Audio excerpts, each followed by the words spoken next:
A portion of this video is sponsored by Acorns. Amazon has over 6,300 listings for TVs. And out of those, there's a ton of different acronyms. WOLED, QD-OLED, Mini LED, Micro LED, and a bunch more. But for now, let's talk about the one everybody knows, OLED. In particular, I wanted to talk about the Sony A80L. I think Sony makes some of the best TVs going. They've been getting a lot of attention with their QD OLED sets. But a lot of that technology that made those QD OLED sets amazing the past few years has come down in market. And you see a lot of technology in this set, the A80L, where you're kind of getting the sweet spot of TVs. I think the QD OLED for those folks that want to spend the money at the top of the line, but you're getting an amazing set at a really good value now in the regular WOLED world. So I want to kind of break it down, talk everything about the set, the good and the bad, and ultimately if you should consider getting one. Sony did send this TV to us for review, but nothing here is sponsored at all. This is Sony's newest OLED TV. Obviously, this is a TV tech that's been around for a few minutes, and because of that, it's been slowly perfected over the years and also gotten cheaper. The A80L is what's called a WOLED panel, so you're getting those sort of perfect blacks and those very bright whites that OLED is really known for. In the past, and really not that many years ago, the biggest knock on OLED was that it just did not get bright enough for brightly lit rooms. It's the opposite problem that projectors have. But that is really no longer the case with WOLED. You're actually getting an incredible image for really any environment. I said you're getting an incredible image for any environment. Who? Me? Sorry? Yeah, I agree. I think the picture actually looks great. And we're in a pretty well-lit room, which is actually the first time we're filming in our brand new studio. So let us know what you think about that down below and give it a thumbs up for new studios. But in this well-lit room, I don't have any issues whatsoever with brightness or glare. Everything here looks incredibly bright, incredibly vibrant, and really smooth. And that's not only because it's an OLED TV. Sony's doing a lot behind the scenes. And this is like the most marketing speak of marketing speak, but Sony's calling it Cognitive Processor XR and XR Clear Image. And again, marketing language. But together, those will create better depth to every image on screen, as well as offer really improved 4K upscaling, which is, I think, becoming more and more important, as most of the content we watch is from streaming services, which are not true 4K. This helps what you stream just generally look better. So you also get things like XR OLED Motion, which helps smooth out motion and make it look more fluid, and XR Contrast Pro and XR Triluminance Pro that will boost both contrast as well as the vibrancy of the colors that are on the screen. Don't forget to mention that all these things sort of make the image look really good out of the box. I still think you'd benefit from going in, sort of tweaking the settings and pictures and turning things on and off to see what's going to be best for you. Because in all honesty, you pull this thing just right out of the box, plug it in, I think you might be a bit underwhelmed actually by the brightness. And there's a lot you can do in settings to mitigate this, to boost brightness and contrast, make it look even better. I'll put in the description down below the settings that we used if you're not that familiar with TV settings or just want sort of to get a sense of what we were looking at when we filmed this review. All right, so that's a fair point, but that's all TVs, right? Gotta go in and tweak the settings, get the best image possible for whatever preference you have. But the point was, kind of TV nerd talk and Sony marketing names aside, you need to know is that the TV is going to produce a really great image no matter what you're watching. And if you've been watching my TV videos for a while, a lot of these features probably sound familiar. They were all in their sort of top of the line QD OLED TVs last year, and Sony's bringing them down the line to their OLED, as well as bringing the price down pretty significantly.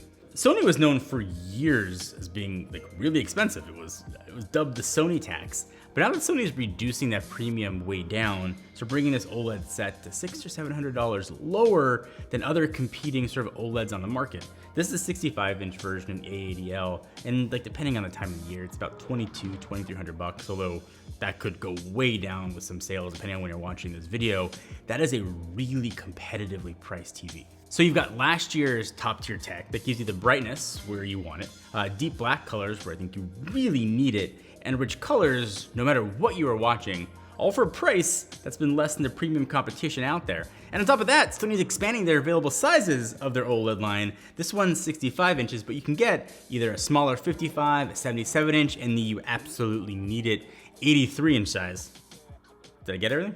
Yeah, pretty much. And with that money that you're gonna be saving with the TV, you could invest it. It could grow, and you could do that with an app called Acorns. Now, this is sponsored, but I have legit had Acorns installed on my phone and using it, here's proof, for years. It's an app that I've trusted and personally used just for passive growth. A lot of ways you can use Acorns. I have it set up really simply. I auto invest $175 a month, and I let Acorns go through and handle all the picking, all the ETF stocks, everything there.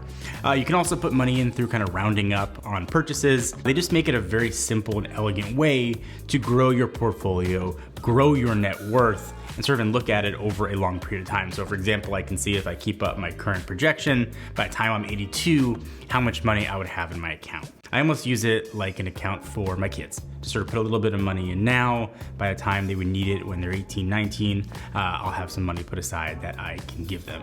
Without really thinking about it, without managing a portfolio daily, Acorns sort of takes that legwork out and makes it very simple. You can get tools and guidance along the way to learn about investing. If it sounds interesting to you, head to the link in my description to download Acorns now and start investing and saving for your future today.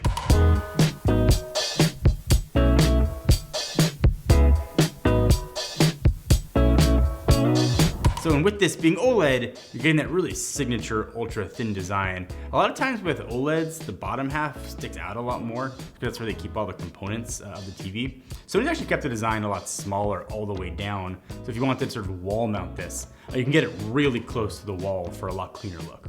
But if you didn't want to wall mount it, you can use the included stands like we did here. They can be reoriented also in 3 different ways that allow you to sort of have different heights. In case you want more clearance on the bottom to put a sound bar, or want it more flush to your TV console, you've got options with the built-in stand.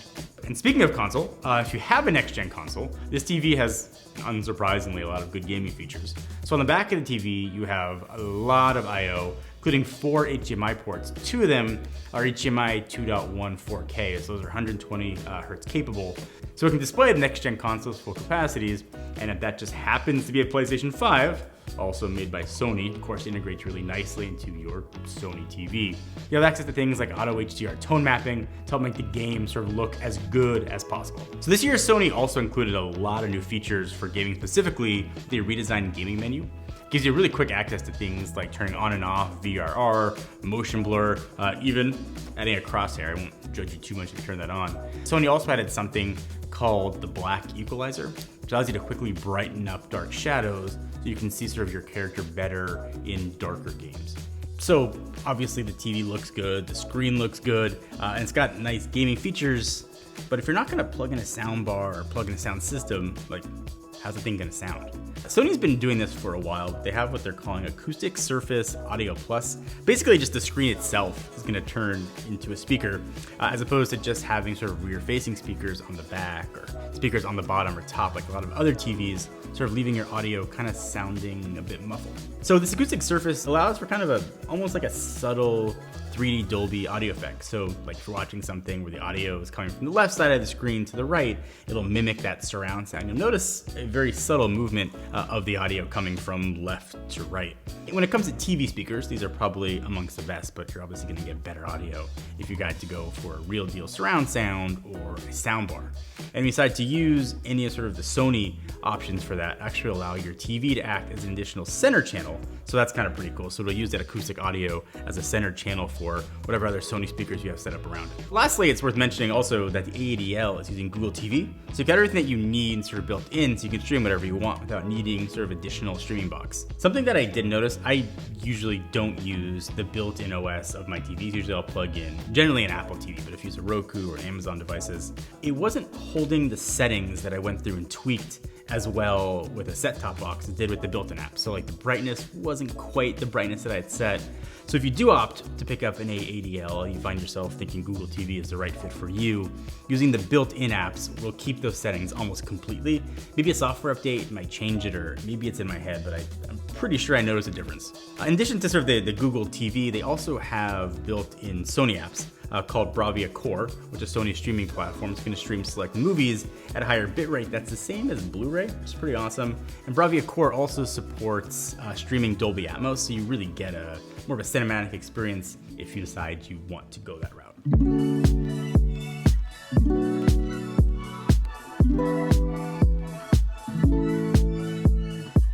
What's kind of the most interesting thing to me about the A80L is that the Sony tax that used to be there is kind of gone. There are certainly OLEDs way more expensive and some way less expensive, but the A80L is like the sweet spot, right in the middle, and you're still getting the premium name, the premium hardware, the premium processing, the premium panel, and sort of Sony's know-how when it comes to TVs. If you are looking for a new set, I think the A80L should 100% be on almost any list. And even if you're in the market for the high-end TVs, you're looking at a QD OLED, just look at the A80L. There's a lot of ways that you won't notice that difference, especially if you go in and tweak the settings. You can get that brightness level up to what you can get with a lot of QD OLEDs. And if you're in the market for even a lower set, you might want to look at potentially stepping up to this if it's within your budget, because you get the best from Sony, which ultimately means really the best of any TV manufacturer, and a really good looking package, and a TV that's going to last you for years and years.